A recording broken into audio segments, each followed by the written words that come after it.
छत्रपती शिवाजी महाराज की, महात्मा ज्योतिबा फुले की, वीरांगना अहिल्यादेवी होळकर की, महात्मा ज्योतिबा फुले की, अरे बोल रे भाई अण्णाभाऊ साठे की.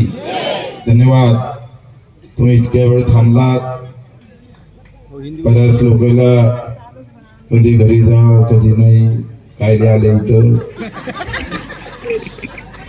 आता किती दिवस किती वेळ बोलते, किती काही लोकांना तर या लागते व त्याच्यासोबत जाते का नाही. एखादा गाडीच्या खाली उतरला का दुसरा उतरते. काही असे पण आहे, पण जे आहे त्याच्यासाठी एक डाव टाळ्या वाजवा. हम सब लोगों की शान आपने बढ़ाई है और ऐसे लोगों की जो जात और धर्म के नाम पर नहीं बल्कि किसान और मजदूर के लिए जीते हैं, किसान और मजदूर के लिए लड़ते हैं. अपना सब घर परिवार छोड़ के पूरे हिंदुस्तान में घूमने वाले हमारे लोग हैं. महेंद्र सिंह टीचर जी है, हमारे डबुड़े सर जी है, सब है. सभी भाई, मैं इतना सब नाम लेकर आगे नहीं बढ़ूंगा, लेकिन सभी हमारे नवरे जी होंगे, जानकर जी भी होंगे कि मोदी जी आप चाय बेचते थे. चाय बेचते थे मोदी जी, उनकी कैंटीन भी थी. मैंने जाकर देखा भी, बहुत अच्छी कैंटीन है. तो मैं मोदी जी को सवाल पूछता हूँ, आज जो चाय मिलता है ना कप के अंदर, वो 10 रुपए और 7 रुपए में बेचा जाता है. 10 रुपए और 7 रुपए में. और मोदी जी चाय बेचते थे वो 5 रुपए में बेचते थे. उसमें तो आधा पानी डालते थे मोदी जी. आप मैं झूठ बोल रहा हूँ? अब चाय में आधा पानी डालते थे मोदी जी और उसमें थोड़ी शक्कर और थोड़ा चाय डालते थे और गैस के अंदर उसको जलाते थे. तो 150% मुनाफा लेते थे मोदी जी. कितना टक्का? 150. और हमारा जो फसल है टीके साहब जी, वो 15%, 15%. तुम चाय बेचेंगे तो 150 और हम फसल बेचेंगे तो 15%. ये क्या, ये कौन सा सत्य है? ये तो असत्य की बात है. अगर चाय बेचने वाले सच में होते होंगे तो आपने भी ये सच बोलना चाहिए, मेरा किसान 15% में जीतेगा कैसा, जिएगा कैसा. मेरे सोयाबीन के भाव 7,070 रुपए की सिफारिश हुई राज्य सरकार ने की है, यहाँ की कृषि मूल्य आयोग ने की है. और केंद्र सरकार ने भाव जाहिर किए 5,328 रुपए, मैंने पूरा 2,000 रुपए का उसमें कम दिया हमको. और हमारे आज भी सोयाबीन, अभी तो सोयाबीन निकलने की है, अभी खेत में है वो, उसमें से आधी नहीं आएंगी. और जो भी आएंगी उससे भाव क्या मिलेगा? आज अगर 3,500 3,500 है तो निकलने के बाद मोदी जी भाव बढ़ जाएंगे? आपको लगता है बढ़ जाएंगे वो? अरे वाढन कहते भाव, उनका आलू चिंता का इथं. ही कष्ट आणि इमानदारीची लढाई आहे. हे आम्ही बेमानीने तुम्हाला मागत नाही आहे. अरे जेवढं पिकतं त्याला किमान भाव जर देता येत नसाल तर तुम्ही बसता कशाला तुम्ही सरकार तिथं म्हणून? तुमची लायकी जरी एकाच झाली हो. आम्ही पिकवलेल्या मालाला जर भाव भेटत नसल आणि सरकार आम्हाला देत नसल आणि तरी जरी आम्ही स्वस्त बसत असल तर बांगड्या घाला, बांगड्या नाही घालता येईल तर मी येतो घालाले. थोडस 13 महिने लढले. हे जर लढले नसते तर 13 कायदे तुमच्या उरावर बसले असते. तुम्ही ते 4,000 ढवळे साहेबांनी सांगितलं, 4,000 आणि 17,000 क्विंटल कापूस घेतलेला आहे. जास्त भावानं कापूस घेतलाय. मोदी साहेबांना ट्रम्पनं एक फोन केला आणि 11% आयात कर कमी केला. भाव इथं थांबला नाही. मे महिन्यात 25 लाख गाठी कापसाच्या आल्या. 25 लाख गाठी ऑक्टोबर पर्यंत मुदत होती, डिसेंबर पर्यंत वाढवली. अजून 100 लाख गाठी तुमच्या उरावरून बसणार आहे कापूस उत्पादक शेतकऱ्यावर. पेरा पराठी तुम्ही लावायच्या जाती धर्माचे झेंडे नारे अधिक खलास व्हा. झेंडा घेऊन आम्हीच मराठच चालले. 17,000 रुपये क्विंटल भावना कापूस घेतला मोदीनं. 17,000 रुपये क्विंटलनं. आणि तुमच्या का चाले 6,000 पण भेटत नाही. काही चिंता नाही आम्हाला, काही पर्वा नाही. साला एका जिल्हा परिषदच्या तिकीटसाठी झेंडा घेऊन मरतोय आम्ही. फक्त मी निवडून आलं पाहिजे, मला पद भेटलं पाहिजे. हे चुलीत घालते तुझं पद. माझ्या शेतकऱ्याला भाव भेटला पाहिजे. आमदार की वळून टाकू आल्या हे आम्हाला काही राजकारण करायचं नाही. याच्यात माझ्या शेतकऱ्यासाठी लढायचं आहे. या भावना जपा, या भावना घेऊन समोर निघा. माझा फोटो काढला काय, त्याचा फोटो स्टेजवर होता काय? बिलकुल नाही. आज लढलो नाही तर येणारा काळ लढण्याची ताकद तुमच्यात राहणार नाही सांगतोय. आई भवानीच्या शक्तीनं सांगतोय. येणारा काळ तुमचा नाही, राहणार नाही. कारण लढणारा शिल्लक राहणार नाही. जसं आम्ही पंक्तीत वाळणारे होते ना पहिले गाव खेड्यात, आता कॉन्ट्रॅक्ट द्यावं लागतं. वाळणारा पण शिल्लक ठेवला नाही आहे.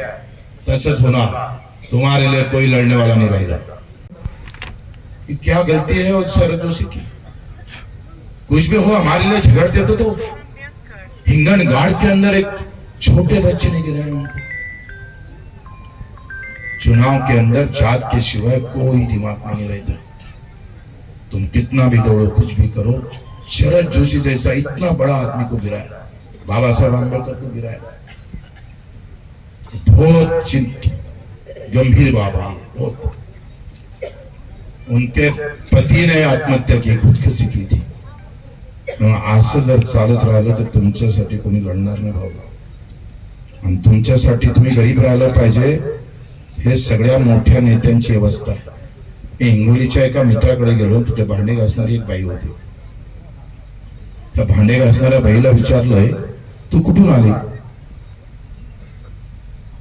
ती म्हणे मी बाजूच्या शेत गावातून आली 3 किलोमीटरवर.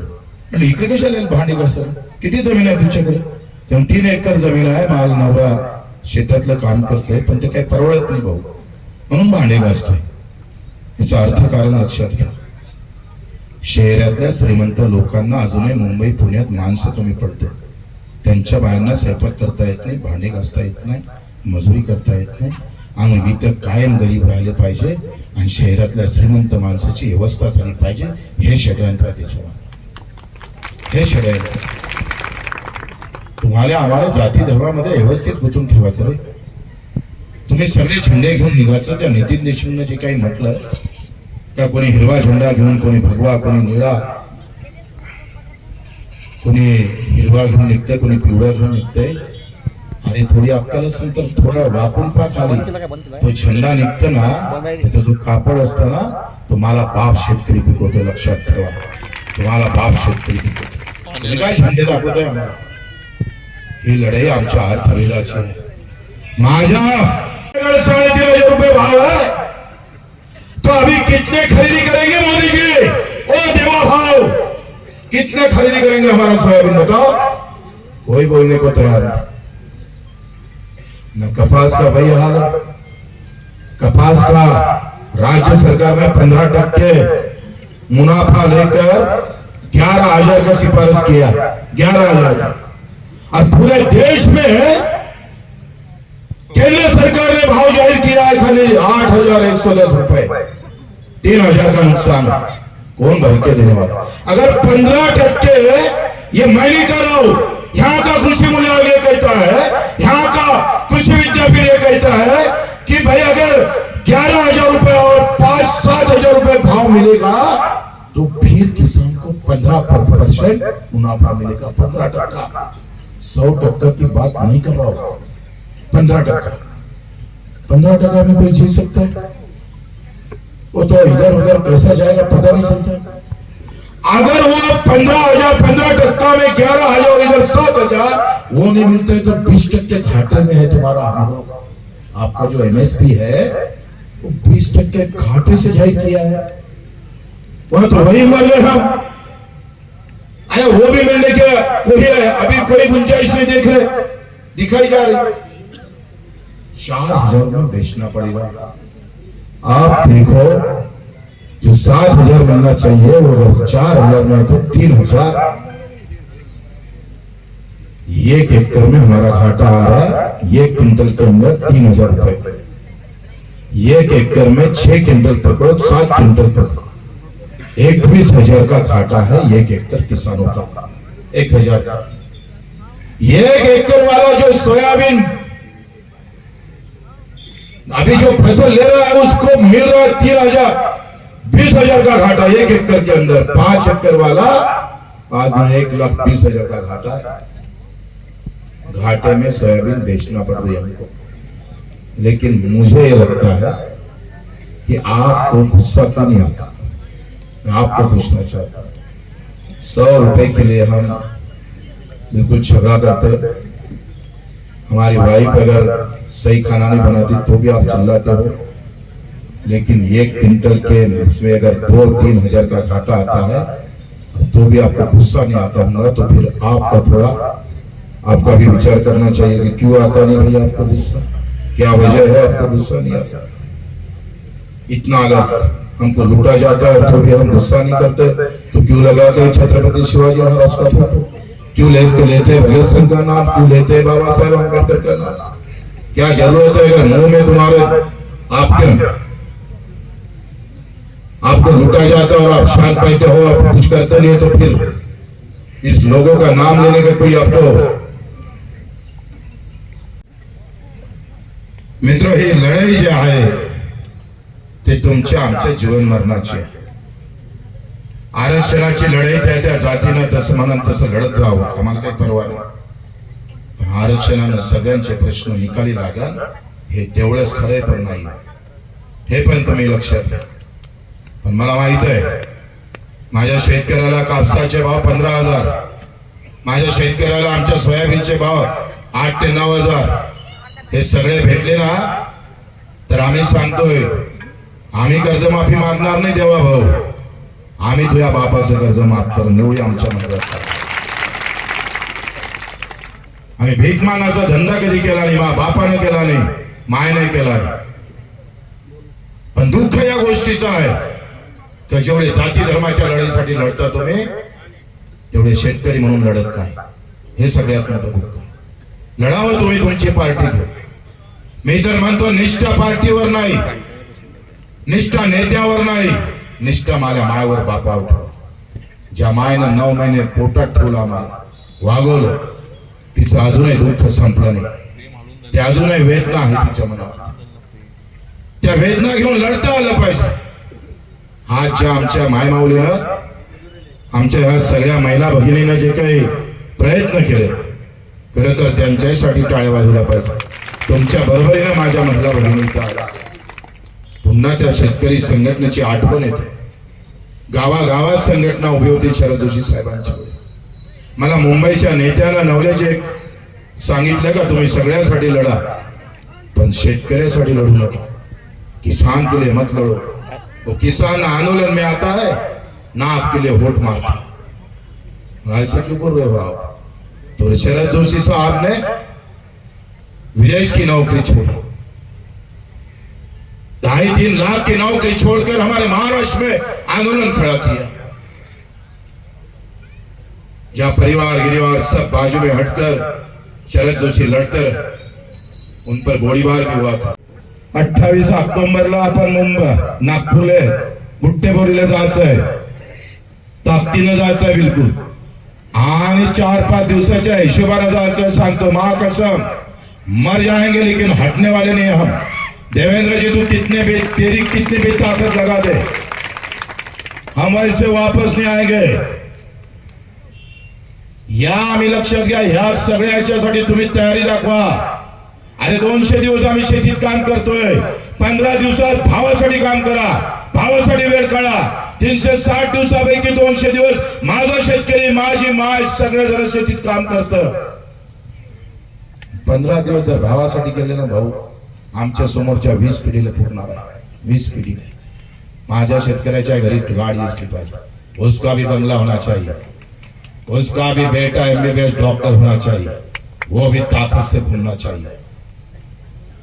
पण तुम्हाला अक्कल असेल तर ना, ते गेली झंड्यात खाली काय मरता काय ते फेरफट म्हणे यवतमाळचं बच्चू आलो असतो म्हणे मी मोर्चात पण माझी मामी बीजेपीची आहे म्हणे ना टोले मरतिया म्हणायचं आलं मामीवर साल हे मेरे 7.5 लाख किसान काही लेणं देणं नाही रोज 10-15 मरतय काही लेणं देणं नाही काल मोदीजीचा वाढदिवस होता 13 शेतकऱ्यांना आत्महत्या केली हेच मोदीजी नारा देत होते कांग्रेस का नारा अब ऐसा रहा है मर किसान और मर जवान अब तेरे सत्ता के अंदर क्या हो रहा है मोदी जी अभी क्या किसान जी रहा है महिला का लाडक्या बहिणीचं तुम्ही हे काय हवं अरे 1500 कुठे जात नाही कुठे जात भावाचे 21,000 लुटून दिले बे तुम्हाला 1500 इकडे भावाचे पैसे लुटले आणि तुमच्या हातीतून दिले म्हणजे आता तर असा भीती वाटतंय का आपण भावानं निघाव भा आणि याने मला जाण तर स्वयंपाक करत नाही मग ती या म्हणायची तुम्ही ठरवलं पाहिजे काय जेवायचं केलं नाही काहीच केलं नाही तुम्ही सगळे जाऊन बसले तिकडे आता काय वांदा उद्या फोननी आला म्हणजे बरं